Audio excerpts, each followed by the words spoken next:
When I met Nancy's father to formally introduce myself for marriage, he looked down on me and suddenly started yelling. "You're a high school graduate, I hear. I won't let my daughter marry a high school graduate." Although I was somewhat prepared, it was still harsh to hear. I thought, what an unfortunate girl Nancy is. At the same time, I wanted to rescue her somehow. "Hey, you high school dropout, get out of here right now," he continued. "Understood, I'll leave," I said, and then called my secretary on the phone. After a while, my secretary entered the room. "Who are you?" Nancy's father asked. "I am Michael, and I turned 62 this year. Unfortunately, I'm still single. It's not that I was never interested in marriage. There were women I thought about marrying in the past, but we never made it to getting married and eventually broke up. Each time, I would dive back into my work, and before I knew it, I had reached this age. To be honest, now I'm more concerned about finishing up my time at the company rather than getting married. The company I'm currently with is performing quite poorly. Identifying the causes of the decline and turning things around is what I consider my final job. I joined this company 2 months ago, and I have finally gotten used to it, but the atmosphere of the company is pretty bad." "Good morning." "Oh, good morning." Her name is Nancy. She works in accounting at the company, and she's been helping me figure out solutions to the poor performance. She must be 32 this year. To me, she's like a daughter, very serious and incredibly helpful. Lately, I can't stop thinking about her. Sometimes she looks incredibly troubled. "What's wrong? Is something the matter?" I asked her. "Oh yeah, I'm fine," she replied. "You can always talk to me about anything." "Thank you." We always have these kinds of exchanges. A few days later, I had to go to another department, and it was late when I returned to accounting. Everyone had left, and the office was empty except for Nancy, who was still there. "What? Still working?" Asterisk, sniff. Asterisk, when I looked, I saw that Nancy was crying. "I'm sorry, what's wrong?" "Well, I might not be much help, but talking about it could make you feel better. Won't you tell me what's going on? I shouldn't trouble you with this." "Don't worry about it. It's the least I can do for all the help you've given me at work." With that, Nancy finally opened up. "I'm sorry to worry you. Sometimes I wonder what I'm living for. I'm scared to go home." "Did something happen at home?" When I said that, she began to speak quietly. Her parents were what you'd call toxic. It seems like her entire salary from this job is being siphoned off by her parents, especially Nancy's mother, who seemed quite greedy about money. "This month's paycheck is too small, isn't it? That's all of it. You could increase it by working overtime, right? Children are supposed to make their parents' lives easier. This amount won't ease anything. You're really useless." On payday, she was typically told things like this, and her entire paycheck was taken away. "And the president of this company is my father." What? I had yet to meet the president. I think my father only sees me as a tool of his own. According to her, Nancy's father likes to dominate, and even at 32, he checks her cell phone every day. Since the parents pay for the cell phone, they feel it's only natural they have the right to check it. "Hand it over now." If she refuses to hand over the phone, "If you don't hand it over, I'll cut off your phone," he threatens. Since Nancy's salary is entirely taken by her mother, she couldn't possibly pay the cell phone bill herself. He checks all her contacts in the phone, and if any man's names are saved, they are immediately deleted in a tyrannical fashion. If she comes home late, she's interrogated about where she was, who she was with, and what she was doing. It seems Nancy's father wants to keep her tied to the house. He wants her within his sight and making his life easier. Hearing this, I understood why she was so considerate. It made strange sense to me. I also began to understand why her father had her working in his company. If she's within sight, any man approaching her could be immediately deterred. Then why hasn't he said anything to me? Is it because of my age? Am I not considered a threat? Does he even realize I work at this company? All these questions started floating in my mind. Meanwhile, Nancy continued speaking. "I don't have any freedom. It seems like I've always had to live for my parents." "Has it always been like this since you were little?" "Yes, always. It seems this wasn't something that just started recently." "Useless. I don't need you anymore. I'll throw you away." From a young age, Nancy was raised hearing things like this. Because of that, she did the household chores instead of her mother to feel needed. Nancy's mother can't do housework, and when Nancy tries to clean up, is that some kind of sarcasm? Nancy's mother would start raging if she stopped cleaning, and she'd be scolded for that too. As a child, she was troubled about what to do when her mother was in a bad mood. Her mother just wanted to yell, talking endlessly when angry and not listening to anything Nancy had to say. If Nancy ever tried to voice her opinion, it would set her mother off. Nancy had to keep saying yes until her mother was satisfied. I was a child, so I didn't know about the term toxic parents. I took everything my parents said as absolute, believing that everything that happened was my fault. I thought about leaving this world many times. How can I get some relief? If I were to leave this world, would anyone be sad? Even now, she finds herself thinking these thoughts. The painful expression she sometimes showed me now made sense. I see, it's been tough, huh? And still is, Nancy replied, a bit teary-eyed. I do have a dream, even someone like me. What kind of dream? It's been my dream since elementary school to live on my own, to live alone. You're thinking, is that all? Well, yeah. My parents see me as nothing more than a maid, a cash cow. I want to get away from such people. I want my own time. Is it wrong for me to feel this way? Not at all. And I think it'll come true soon. What? Hearing Nancy's story made me think about how unfortunate she was. At the same time, I wanted to somehow rescue her. You'll need to be ready to leave your parents, but can you do that? If you stay with your parents, Nancy, you'll be ruined. I have a plan. As I listened to Nancy, I explained the plan I had thought of. Really? Can I do that? Nancy seemed quite surprised by my plan. Yes, my plan was for us to pretend to get married so you could leave your home. They'll find out it's a lie soon enough.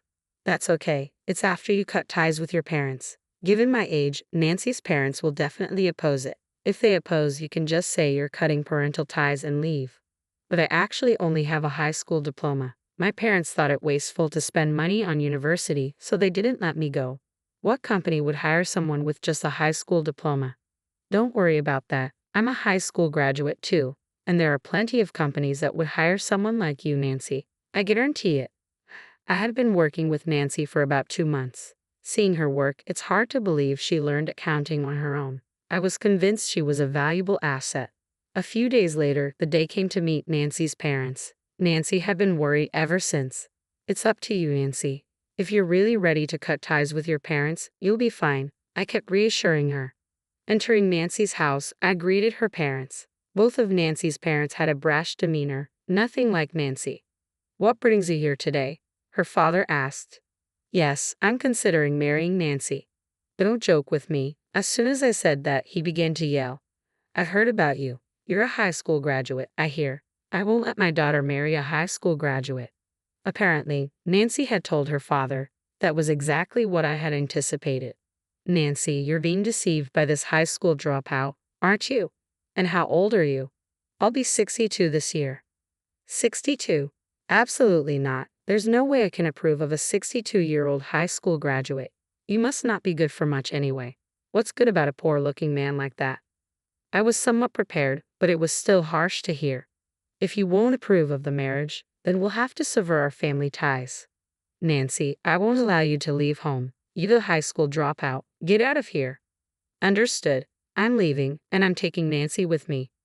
Saying that, I called my secretary on the phone. After a while, the secretary came in. Who are you? President, are you back? Oh, President, there's no way this poor-looking high school dropout could be a president. Which company is this? Watch your mouth. Who do you think you're speaking to? It's unbelievable, but you don't know, do you? If you don't know, let me enlighten you. This man is the president of your parent company. There is no room for rudeness. I can understand why they wouldn't recognize me. After all, I only became the president 3 months ago. That's enough. I'm sorry, but could you help Nancy with her luggage? Even the president can be too subtle. You should have just told them straight, Nancy said. So, I'll be taking Nancy with me. Nancy's parents were frozen by the secretary's words. I had forgotten to tell Nancy as well, so she seemed quite surprised. Oh right, your company's performance has been so poor that I had to conduct an internal investigation. I'll decide what to do about it soon. What do you mean, decide what to do? Exactly what I said. What will happen to me? Are you more concerned about yourself than the company and your employees? From what I've seen, you have excellent employees, which surprised me. Despite that, there's no growth in performance. I've concluded that it's because you are too autocratic. You understand what I'm saying, right? Be prepared. That's ridiculous. You? What are you going to do? I don't want this. Can we do something about it? Do something like what? Maybe find a position at a related company? I can't do that as a high school dropout. Where's that energy you had just a moment ago? If you had the power you were showing while yelling at me, you could make it anywhere. But please, somehow, it's always about you, isn't it? I'm at a loss for words. I'm going back. If you need me, I'll be at the office. With that, I tried to leave Nancy's house in a panic. Nancy's mother came out. Nancy, what about your mother? Are you leaving me too? Have you forgotten all I've done to raise you, you ungrateful child? Just let me be free for once. Haven't I always done as you asked until now? Don't bother me anymore. What about the money? You'll send money home, right? I later learned that although Nancy had been handing over her entire paycheck, she had been given a small allowance. This allowance was barely enough to cover her basic personal needs. I've been giving you money faithfully every month, haven't I? Take care of your own living expenses. Isn't it natural for children to take care of their parents? You're abandoning that responsibility. Yes, that's why I'm saying I'm cutting ties. How am I supposed to live now? It seemed Nancy's parents had always lived selfishly. As long as they were comfortable and secure, that was all that mattered. Nancy was never included in their comfort. They never got involved in anything inconvenient or troublesome. All these inconveniences and troubles had been pushed onto Nancy. That's what led to this situation. I thought that these toxic parents would only be a hindrance to Nancy's future. A parent shouldn't be allowed to crush their child's future. I had told Nancy to be firm and clear in her convictions. From the conversations I've heard, Nancy's resolve seemed firm. Goodbye. I don't expect we'll ever meet again, so take care. With that, Nancy conveyed her message to her mother and came towards the car where we were waiting. It was the moment Nancy truly became free. Thank you so much. I feel incredibly relieved. Any regrets? None at all. It was the first time I had seen Nancy smile like that. I felt it was worth enduring the harsh things Nancy's parents had said to me. Even I was hurt by being spoken to like that. Afterward, we headed to the apartment where Nancy would be living. I had already arranged a lease for Nancy's apartment beforehand. I had also prepared a new job for her. Really, thank you for everything. But I was surprised to learn that you, Michael, are the president of the parent company. I wasn't hiding it. There just wasn't a need to bring it up. From now on, you walk your own path in life. If you have troubles, I'm here to help. Saying this, I parted ways with Nancy. A few days later, Nancy's father came to the office.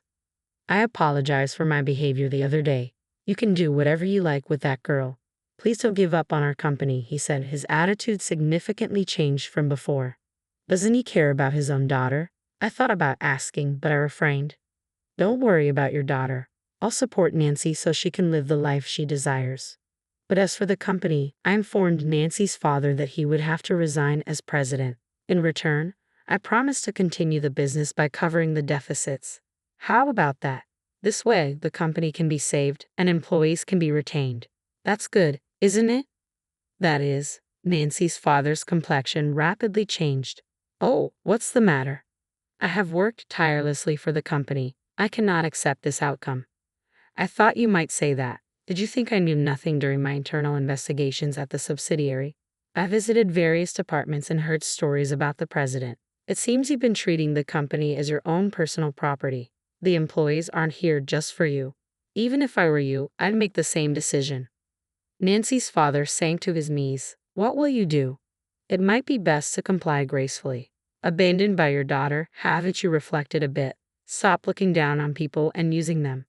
Nancy's father was completely dejected, but it didn't end there. He was also under suspicion for embezzlement. He must have been hoarding quite a sum for himself. How long he had been embezzling money would soon be discovered. He probably didn't want to lose his position, enjoying the perks as long as he could. But such times cannot last forever. A few weeks later, Nancy's father was taken away by the police. I believe the police will uncover everything and he will never be able to return to his former life. After having made so many people suffer, he must face the consequences. As for Nancy's mother, she disappeared around the same time her husband was taken by the police. Perhaps she realized she could no longer siphon money from her husband or daughter. I wondered if Nancy's mother might be holding on to the embezzled funds, but I decided to leave everything to the police. Just when everything seemed to have settled, one troubling thing occurred. When I returned home, Nancy was waiting at my doorstep. Welcome back. What? You came again? Haven't you had dinner yet? I came to cook. Honestly, I appreciate it, but I'm concerned about what the neighbors might think with such a young woman frequently entering my house. But you said you'd marry me, didn't you? No, that was just a lie to get you out of that situation. What? That's terrible. You played with my feelings. It felt like I was being completely toyed with. Aren't I too old for you? That doesn't matter. She didn't seem to care at all about what I was saying. I couldn't tell anymore what was serious and what was a joke. Lately, she's been coming over almost every day. After a few months, there I was, living with Nancy. I had given in to her insistence. Isn't there someone more suitable for you? I found myself saying things that sounded like a father. Please don't ever say that again. She would get angry when I said that. You finally have your freedom. You should enjoy your life. I am enjoying my life. Being with you, Michael, is my choice, she said, and continued to take care of me diligently. Does it bother you? No, not really. I am actually quite grateful. But I want you to use your time for yourself. It is for myself. I want you to need me, Michael. Being with you, I feel at peace. When I'm with Nancy, people often think we're father and daughter. Perhaps sensing how I felt, Nancy said, "You worry too much about what others think. The world isn't going to make us happy, right? I've decided to seize my own happiness." Honestly, I'm perplexed by Nancy, but I think it's not too bad. I guess this must be happiness, as I'm beginning to feel it.